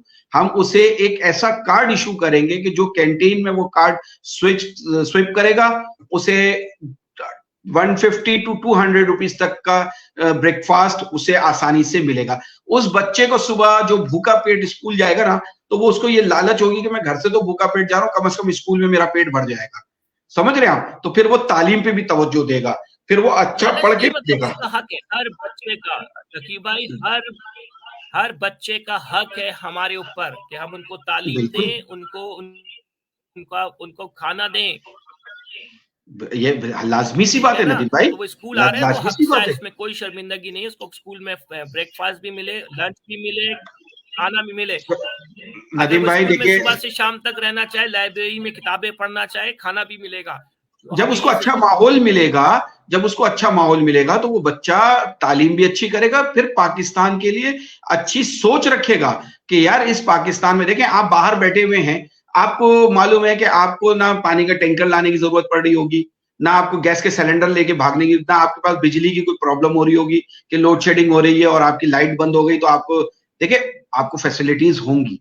यहाँ पाकिस्तान में कोई चीज इस नाम की चीज नहीं है, उसके बावजूद भी भाई,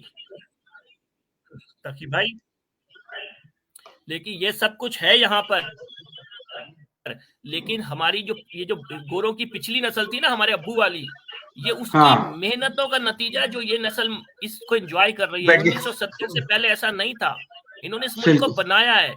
आपको पता है कोविड में सबसे ज्यादा नुकसान, हम लोग तो बड़ा मजाक उड़ाते हैं कि इन्होंने अपने बुढ़ों को मरवा दिया। सर इनका बहुत नुकसान हुआ, वो बुजुर्ग मर गए इनके जिन्होंने इस मुल्क को अजीम बनाया है। सही, इस मुल्क को अजीम बनाया है, वो बुढ़े बुजुर्ग जो है वो कोविड में इनका इंतकाल हो गया। ये इनका बहुत बड़ा लॉस है, लेकिन जाहिर बात है लाइफ तो इसका टाइम लिमिट होता है। तो बस आपने आज ऐलान करना है और कल से जो है ना, हर महीने एक स्कूल खुलना चाहिए कहीं पे भी, वहां पे मैं इंशाल्लाह ताला होनी चाहिए, बच्चे पढ़े साए में। स्कूल नदीम भाई, स्कूल 1 रूम 1 टीचर से शुरू करते हैं। नहीं, स्कूल्स देखें, स्कूल्स ओपन हैं, उन स्कूल्स को हमें सपोर्ट करनी पड़ेगी, बजाय इसके कि हम एक नई चीज खड़ी करें। देखिए स्कूल्स हैं, उन स्कूल्स में अगर बच्चों को फैसिलिटी, देखिए आपको याद होगा हमने कोरंगी में जाके, जैसे कोरंगी में आपको याद होगा, कोरंगी 4 नंबर में कॉलेज में हमने जाके काम करवाया था। याद होगा आपको 93 की बात है शायद ये, कि जब वो बच्चियां बाहर जाती थी और फायरिंग होती थी, प्रोफेसर ताज फारूकी थी, या आप भी गए थे ना मेरे साथ, तो कोरंगी याद है आपको कि जब हम गए थे तो ताज फारूकी ने हमसे कहा था कि ये मेरी बच्चियां बाहर जाती है फायरिंग। अब्दुल्ला नहीं, कोरंगी 4 नंबर वाली की बात कर रहा हूँ। अब्दुल्ला कॉलेज में भी हमने काम करवाया था, याद है आपको? अब्दुल्ला कॉलेज में भी हमने काम कराया था। कोरंगी 4 नंबर में हम लोग गए थे 93 में, और आपको याद होगा, बहुत पुरानी बात है। तो वहां की प्रिंसिपल ने हमसे कहा था कि भाई ये बच्चियां बाहर जाती हैं, इनको गोली लग जाएगी तो नुकसान होगा अगर ये कॉलेज का काम। आपको याद होगा कि हमने लाखों रुपए का काम सिर्फ फ्री ऑफ कॉस्ट करवा के दिया था केडीए के स्पॉन्सर से, जो लाखों रुपए का उस जमाने में 93 में लाखों रुपए का काम था, और प्रिंसिपल ने कहा था कि आप मुझसे ले लें और कुछ भी आप लेके कर दें। तो हमने 1 रुपया नहीं लिया और कर दिया। आज वहां से स्टूडेंट्स को बेनिफिट मिला ना। इसी तरीके से इन स्कूल्स को, गवर्नमेंट स्कूल्स को सपोर्ट करेंगे, और इनमें इन बच्चों को हम ब्रेकफास्ट, ये आपको मिलेगा, बिल्कुल हम इनको ब्रेकफास्ट देंगे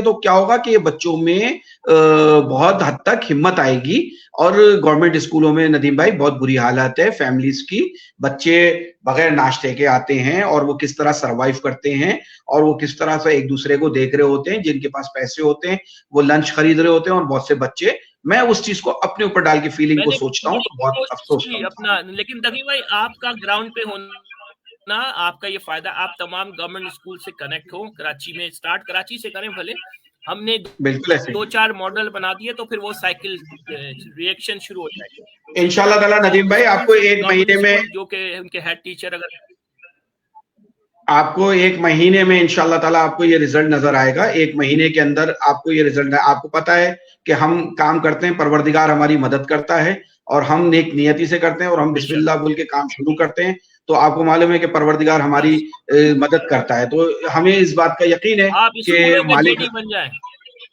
बिल्कुल स्कूलों बिल्कुल में बिल्कुल जेडी ऐसे बन ही है। जाए, और ये कोई गलत बात नहीं है, बच्चों को खिलाना उनका हक है हम पे कि वो भूखे ना रहें, वो हमारे बच्चे हैं, ठीक है ना, बिल्कुल और ऐसे ही उनको है, तालीम बिल्कुल देना ऐसे ही उनका हक है। और ये पूछा जाएगा अल्लाह पाक क्या, ये हमसे पूछा जाएगा कि हमने अपने बिल्कुल बच्चों ऐसे को ही ये है, किया कि बिल्कुल ऐसे ही है नदीम भाई। देखिए, मैं एक बात कहता हूं कि सैलानी और इन लोगों ने फुटपाथों पे दस्तरखान लगा दिए हैं, धड़ाधड़ किस्म के, सुबह शाम आप जाके देखिए कराची में दस्तरखान। उसकी वजह से क्या हो रहा है, देखिए ये मैं तो दस्तरखाने कहता रोडों हूँ पे इनके लगने से। दस्तरखान से ही खाने खाने उठा लो, इनके दस्तरखान से ही खाने उठा सर, के इन बच्चों को दे दो। सर आपको मैं अभी एक और चीज का बताऊं, अलार्मिंग अलार्मिंग पोजीशन आपको मैं कराची की बताऊं आपको, कि देखें चाहे वो अहले तशी हो या अहले सुन्नत मसाजिद हो, आगे रमजान आ रहा है ना, आप ये देखिए कि जी पहले लोग रमजान में इफ्तार करने मस्जिद भागते थे कि अच्छी से अच्छी जी इफ्तारी मस्जिद में मिलेगी। ऐसा ही है नदीम जी। भाई, हम भी जाते थे हाँ मस्जिद में अच्छी इफ्तारी मिलेगी। आज वो अच्छी इफ्तारी फुटपाथ पे मिलती है, एन मस्जिद के हाँ, गेट पे, चाहे वो बचपन में अहले जाते थे तशी हो। मतलब जी खेलने। बिल्कुल। जी और उसकी वजह से आप मगरिब की नमाज पढ़ लेते थे, जी एक जी नमाज जी। आप पढ़ते थे और एक आपको एक मतलब यानी कि आदि जमात बनते से। थे। फिर आप घर पे एक दिन जाते थे, दूसरे दिन, तीसरे दिन, पूरा महीना आप जाते थे, तो एक आदत बन जाती थी आपकी, ठीक है ना। आज वही इफ्तार आपको मस्जिद के गेट के ऊपर बाहर फुटपाथ पे मिल जाएगा, और बेहतरीन सी बिरयानी मिल जाएगी, बेहतरीन सा रोस्ट मिल जाएगा। देखिए, हमें सोचना पड़ेगा कि ये कौन लोग हैं, कि देखें कि जो मस्जिद में, एन मस्जिद में जा, भाई इफ्तारी करनी है मस्जिद में ले जाके कराओ तुम।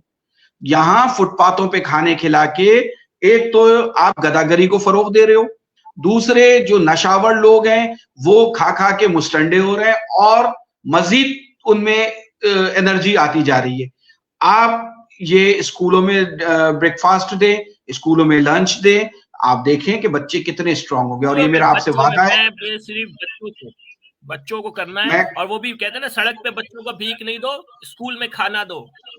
बिल्कुल नदीम भाई, इस वक्त कराची में आप आके खड़े हो जाएंगे तो आपको 5 साल से, 5 साल का बच्चा कितना छोटा होता है जिसको शऊर भी नहीं होता, वो भीख मांग रहा है, हाँ हाँ। ठीक है। 5 साल बस से आप 80 साल तक का बुढ़ा भीख मांगता हुआ मिलेगा आपको। 5 साल के बच्चे से 80 साल तक का बुढ़ा भीख मांगता हुआ मिलेगा, जिसकी बड़ी कसीर तादाद यहाँ पे आ गई है इस वक्त कराची में। तो अब क्या है कि लोग शॉर्ट, बल्कि इसके ऊपर तो लोग मीम्स बनाने लग गए हैं कि वो क्या सही कहते बात हैं, है, वो मैं बनते हैं हमारा ना हमारा कि टैग लाइन ही ये हमारा टैग लाइन बिल यही बना दे, बच्चों को भीख ना दो, बल्कि किसी को भी भीख ना दो, बच्चों को स्कूल भेजो और उसमें खाना दो, उसमें मील खाना दो, दो, स्कूल में बच्चे खाना दो, स्कूल में आए, कुछ तो बल्कि स्कूल में। सीखेंगे, स्कूल में फिर आएंगे तो कुछ तो सीखेंगे स्कूल में। नदीम भाई, अभी अभी इसके ऊपर एक वो मीम्स बनती है ना, मीम बनती है जो बच्चे बनाते हैं आजकल, आजकल जो सोशल मीडिया के ऊपर काफी, तो उसमें दिखाता है कि एक जी जी चार्ट वाला वर्सेस एक जो है वो प्रोफेशनल पर्सन। तो वो बोलता है कि भाई मैं दिन में सुबह 10 बजे उठता हूँ और शाम तक जो है ना वो 1500 रुपए की दिहाड़ी मान लेता हूँ। और वो बोलता है भाई मैं, मुझे 1000 रुपए मिलते हैं लेकिन बॉस की इतनी गालियां सुननी पड़ी। आखिर में लगा लगा भी होता है, आखिर में कहता है अब्बा मुझे भी कटोरा दे दो, मैं भी भीख मांग लेता हूँ, मेरा काम इससे बेहतर हो जाएगा, मैं इसी के आगे हाथ नहीं पाया वो नहीं होगा, मैं कम से कम किसी गाली तो नहीं सुनूंगा, मेरे पास 1500 रुपए रोज के आएंगे तो मैं 50,000 रुपए महीना कमा लूंगा। लोग अब इस तरफ सोच ये रहे सही हैं। कह रहे हैं आप। जो कौम बन जो कौम बन गई है ना, जो नस्ल अब बड़ी तैयार हो गई, वो तो खराब हो गई, अब भूल जाइए। बिल्कुल। वो तो बस उसको हमें झेलना है, हमारी नस्ल जो है, जो हमारी नहीं नस्ल नदीम है भाई, ना, अब जो देखिए, बन गई वो देखिए झेलना है, ये लेकिन जो ये बच्चे हैं हमारे, ये ये पाकिस्तान अगर नेमत उनको खुदा अगर है। हमने नहीं सही तरबियत, उनको संभाला नहीं, तो वो आगे और बुरा होगा और तबाही होगी। नदीम भाई, आपको याद होगा, मैं अभी आज आपके बड़े भाई का जिक्र करूंगा, मरहूम का। मैं आज भी नीपा पे गुजरता हूं तो मुझे आपके बड़े भाई की याद आती है। वो कितना क्वालिफाइड बंदा था, आपके बड़े भाई याद है कि कितना क्वालिफाइड बंदा था, उसका एक्सीडेंट हुआ, ठीक है। आज भी नीपा पे मैं गुजर, चाहूंगा आप इसके बात में करें, अगर मेरी वालदा सुनेंगी तो उनको याद आ जाएगी, वो हम बाद में बात करेंगे। मैं बताऊं आपको यकीनन मैं कि बता रहा हूँ ना कि जो बस ये कैंपेन मैंने आपको आज इसलिए बुलाया, मैं इसलिए बुलाया आपको बिल्कुल। कि भाई ये जो स्टूडेंट वेलफेयर एसोसिएशन है, ये अपना मकसद जो है ना दोबारा से जिंदा करे। और आपकी अगर मस्जिदों में जो इमाम है या मस्जिदों के जो कमेटियां हैं, उनसे अगर राब्ते हो, प्लीज उनसे कहें कि आप स्कूल शुरू करें, एक कमरा एक स्कूल, उसमें कुरान भी पढ़ाएं, उसमें सर, दीन और दुनिया कोई अलग चीज नहीं है, एक सिक्के नदीम भाई, के दो आपके रुख हैं, आपके शो से मैं एक और प्रपोजल यहाँ पे सिक्का दे रहा दोनों हूँ। रुख के साथ चलता है। बिल्कुल। देखें, मैं एक प्रपोजल ये दे रहा हूं कि ये जितने लोग जो फुटपाथों पे दस्तरखान लगाए हुए हैं, ये दस्तरखान मस्जिदों में लगने चाहिए। हम स्कूलों में ब्रेकफास्ट देंगे, मस्जिदों में खाना देना चाहिए, ताकि एक वक्त की वो नमाज पढ़े और खाना खाए। देखें, इस वक्त इस कौम की तरबियत इसी तरह से की जा सकती है। फुटपाथों पे खाने खिला खिला के हम लोगों को बर्बाद कर रहे हैं। आप मस्जिद के इमामों से हम मिलेंगे कि भाई खुदा के वास्ते आप मस्जिद में जो है ना जोहर की नमाज के बाद एक कोना ऐसा रख दें कि जहां पे वो जिसको खाना नहीं, खाना है वो एक कोने में बैठ के खा ले। मस्जिद में उन ना बुलाएं, मैंने कहा ना बच्चों को खिलाएं, सिर्फ बड़ों को ना खिलाएं, वरना वो जो सारा जो आप कह रहे हैं ना जिन लोगों को खाने से फायदा हो रहा है वो मस्जिद के अंदर आ जाएंगे। नहीं, बड़ों को खाना नहीं खिलाना, बड़ों को कहो कमाओ, अपनी मेहनत से कमाओ और खाओ। बच्चों को वो भी जो स्कूल आएगा, ये शर्त होगी हमारी, बिल्कुल ऐसे, जो स्कूल बिल्कुल आएगा ऐसे ही, बिल्कुल उसको ऐसे सुबह दोपहर शाम का खाना मिलेगा, और उसको ना सिर्फ खाना मिलेगा बल्कि खेल भी मिलेगा, टॉयज भी मिलेंगे, किताबें भी मिलेंगी, हर चीज मिलेगा जो स्कूल में मिलता है। ठीक है ना? बिल्कुल ऐसे ही, बिल्कुल बस ऐसे ही। ये करना है स्टूडेंट वेलफेयर एसोसिएशन को। बाकी सर तो आपसे वादा है मेरा, बड़ों को खाना खिलाना है, इंशाअल्लाह ताला, तो कोई अगर साहिल आपके घर पे आ जाए तो उसको खिला दीजिए। इंशाअल्लाह ताला आपसे मेरा वादा है और मैं इस पे काम शुरू कर रहा हूँ। इंशाअल्लाह ताला मेरा काम मैंने, आपने समझे कि एक और जान मुझ में डाल दी है कि आपने कि भाई जिम्मेदारी दे दी है कि ये करना है, तो हम लगे हुए थे। अब मैं इसको और तेजी से करूंगा और इंशाअल्लाह ताला मेरा आपसे वादा है कि मैं स्कूलों के अंदर, गवर्नमेंट स्कूलों के अंदर और प्राइवेट स्कूल्स भी जहां हमारे बहुत से डिजर्विंग बच्चे पढ़ रहे हैं, हम उन सब के लिए एक जामे प्लान के तहत उनका नाश्ते का बंदोबस्त हम करवाएंगे और एक सिस्टम ऐसा बनाएंगे कि जो मॉर्निंग में उन बच्चों को उन स्कूल्स में वो जो ब्रेकफास्ट है वो वहां तक पहुंचे, वो बच्चा वहां से उसे फैजियाब हो। और इंशाअल्लाह ताला मैं समझता हूं कि जब हम ये बिस्मिल्लाह करके ये काम स्टार्ट करेंगे तो कामयाबी हमारे कदम चूमेगी। और दूसरी जो चीज ये है कि हमें किसी को खुश नहीं करना है, हमें अपने खुदा को खुश करना है, हम अपने नबी को खुश करना है। हमें और कुछ नहीं चाहिए। बात ये, हमारे नबी हमसे खुश हो जाएंगे, हमसे राजी हो जाएंगे, हमारा खुदा हमसे राजी हो जाएगा, तो हम कामयाब हैं। हमने अपनी जिंदगी, आपको पता राजी होगा कि हमने अपनी राजी पूरी उस वक्त जिंदगी, होंगे जब हम उनकी हमने अपनी पूरी वो राजी जिंदगी, उस वक्त ही होंगे तकी भाई जब हम उनकी बात पे अमल करेंगे। इंशाल्लाह ताला नदीम भाई देखिए, हम अपनी तरफ से पूरी कोशिश करेंगे और करते चले आए हैं और इंशाल्लाह ताला आइंदा भी कोशिश करेंगे। देखिए हम कोशिश करते हैं, आपको याद होगा कि हमने स्टूडेंट वेलफेयर ने बड़े बड़े काम किए हैं, कॉलेजेस में काम किए हैं, स्कूल्स में तो काम किया है, यूनिवर्सिटी मैं में काम आपको किया है। एक बात पे यकीन दिलाऊं,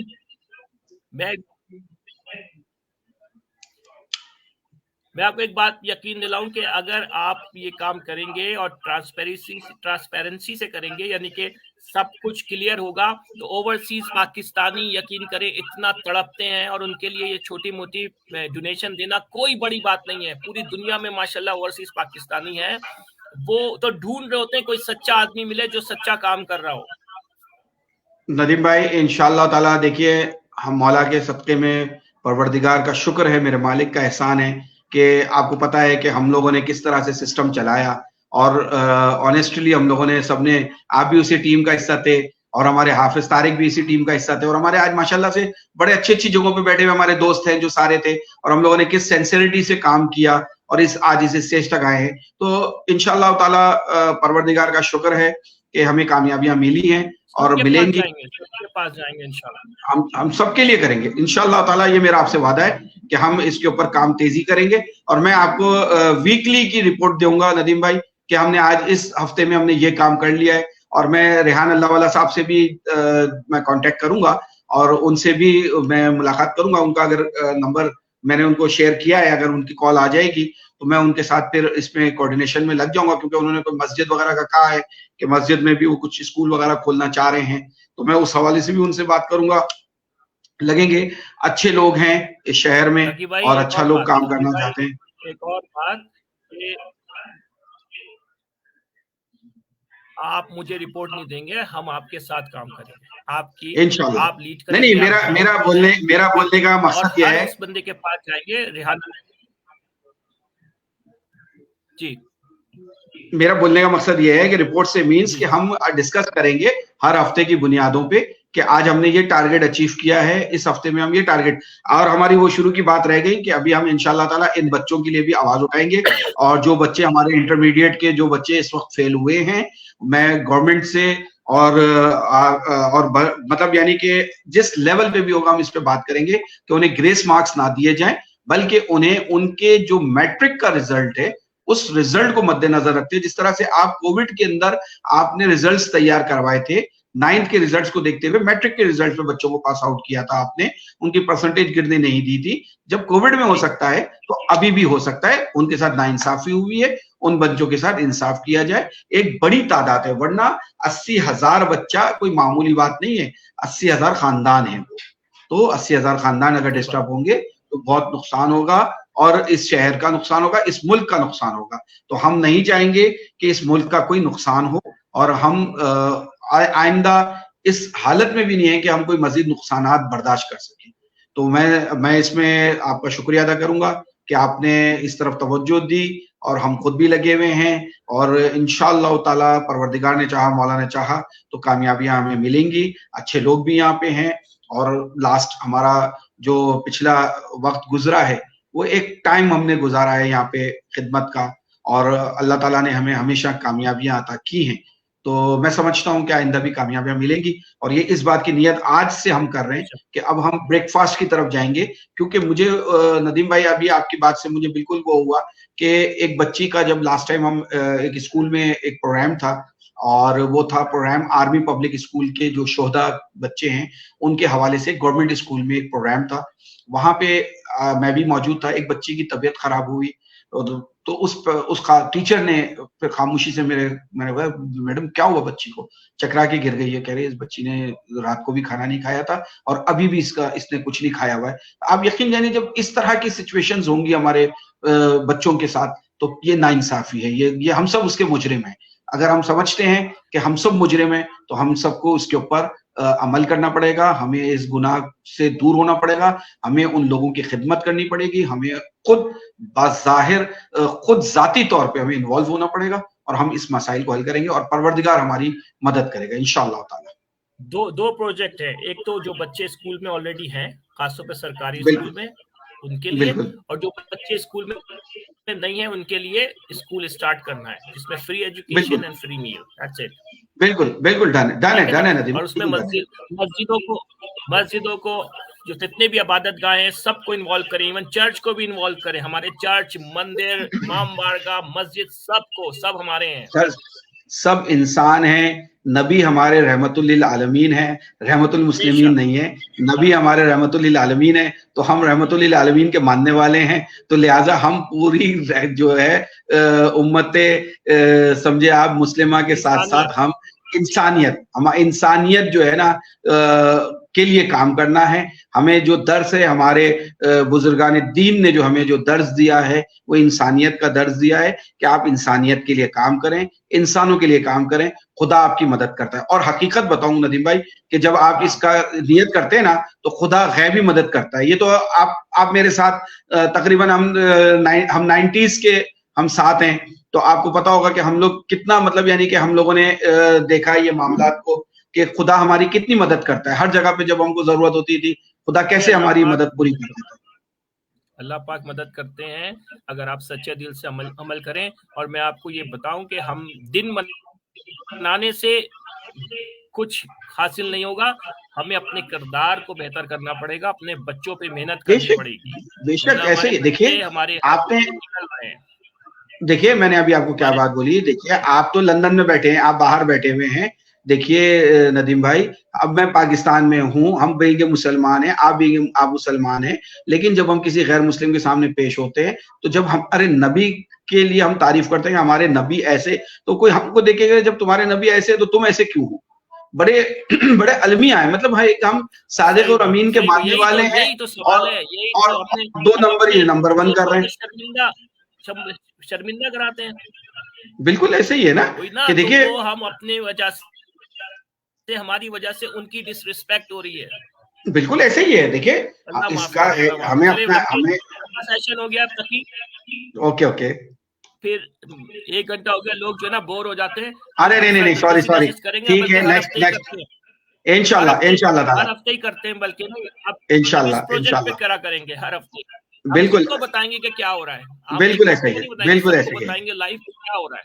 इंशाल्लाह इंशाल्लाह नदीम भाई, thank you very much. Thank you, आपका शुक्रिया, बहुत बहुत रहिएगा, शुक्रिया। मैं प्रोग्राम एंड करता हूँ तो फिर आपसे बात करेंगे। थैंक ख़वातीन यू। हज़रात, शुरू में थोड़ी-सी फंबल हो गई थी, उसकी माज़रत चाहता हूँ, लेकिन ये प्रोग्राम हमने इसलिए किया था कि आपको इंट्रोड्यूस कर रहा हूँ मेरे एक बहुत ही होनहार और काबिल साथी मीर तकी अली ज़फ़र। सारी ज़िंदगी इन्होंने पब्लिक सर्विस में विदाउट एनी मतलब सरकारी नौकरी के गुजार दी है और ये खिदमत करते रहे और इन्होंने बेतहाशा, मैंने अपनी आंखों से देखा है कि लोगों के लिए इन्होंने किस तरह सरकारी इदारों में भाग कर, मतलब वो खारियां जो पेरेंट्स को करनी होती थी या लोगों को करनी होती थी, ये उनके बिहाफ पे ये करते थे। तो आज मैं इनको मतलब कह ले कि हम अपनी ज़िंदगी का आखिरी स्पेल जो है वो उसमें आ गए हैं, लास्ट 10 इयर्स है, 15 इयर्स, तो इसमें हम ज़रा बड़ा गेम खेलना चाहते हैं। क्यों तकी भाई? तो बड़ा गेम बिल्कुल खेलना सर, चाहते हैं, बिल्कुल तो ऐसा हमने ही है। ये बिल्कुल बिल्कुल प्रोग्राम में बिल्कुल अनाउंस बिल्कुल ऐसा ही है। ये आखिरी, ये लास्ट गेम है जो हम करने जा रहे हैं इंशाल्लाह। सर, ठीक है? सर क्रीज से फिर बाहर निकल के मुलाकात छक्का होगी मारेंगे इंशाल्लाह ताला। इंशाल्लाह। ख़वातीन हज़रात, इजाज़त दीजिए, माज़रत के थोड़ा-सा लंबा हो गया प्रोग्राम, लेकिन आप देखिएगा और हमारे साथ जुड़ना चाहते हैं तो बिल्कुल बेधड़क हमसे राब्ता कीजिए और अपने मुल्क के लिए और अपने आने वाले नस्लों के लिए कुछ कीजिए, वरना हम ना इधर सुरखरू होंगे, ना उधर सुरखरू होंगे। हर जगह हमें शर्मिंदगी का सामना करना पड़ेगा। अस्सलाम वालेकुम।